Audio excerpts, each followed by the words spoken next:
Hey everyone, and welcome back to the Daily Dose. When I was a young camper, way back when I went to Bible camp as a young camper, I remember a story that stuck with me forever and ever that comes from the Old Testament.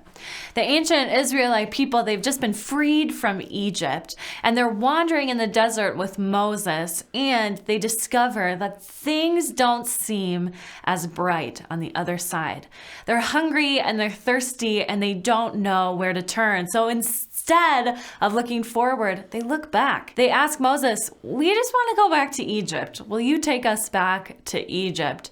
Moses, knowing the promise at hand, knows that they can't turn back to Egypt. There's a promise ahead of them. But here they are stuck. The people are hungry and thirsty. What do? Well, God comes to Moses and says, I will provide things to eat. I will provide a manna from heaven, something to eat that will come from heaven that your people can collect. There's lots of rules about how to gather the manna and how much to gather. But the thing that I remember the most is that God came and provided, and the Israelite people had to fully rely on God. They had to fully rely on God to provide for them.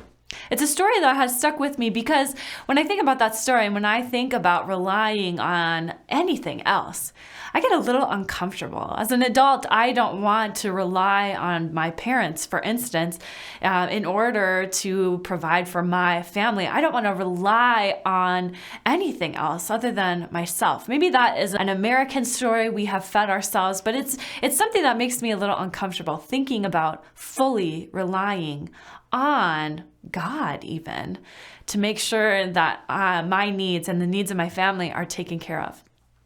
Well, today I want to talk about a little bit something else. I think that relying on God is a little bit different, and the way that we think about it matters. You see, for we are called to be humble people. We are called to be humble. It's one of the fruit of the Spirit to be humble. And one of the things that leads us in is to a place of gratitude. So in the Christian story, being fully relying on God is different, and we need to think about it differently. For instance, in the New Testament, one of the things that Paul talks about when some of the early Christian churches are writing to him and they're asking him, Paul, you came and started this church, but there's been lots of preachers since you came and started this church, and should we listen to you or should we listen to these other preachers? And what Paul writes to them is really important. He writes, yes, I came and started this church. I came and I planted the seed, if you will. And Apollos, the other preacher they're asking about, he came and watered. He watered. But it's not me and it's not Apollos that you're following, but God, because only God will take the seeds that have planted and been watered and make them grow. Only God can do that. And that is the Christian story of faith. We know we play a part on this earth in order to serve our neighbors, to take care of our families, to take care of the earth. We are called to be stewards of this earth. God has asked us to do that. But our faith comes in because we know that only God can come and bring from the earth. Only God can come and bring forth life. So we do need to rely on God as well as care for our neighbors and care for creation. And that is what is distinctual about the Christian story, is that we, by faith in God, come together to live as Christian people. In fact, it's so vital in our story, and especially in our Lutheran tradition.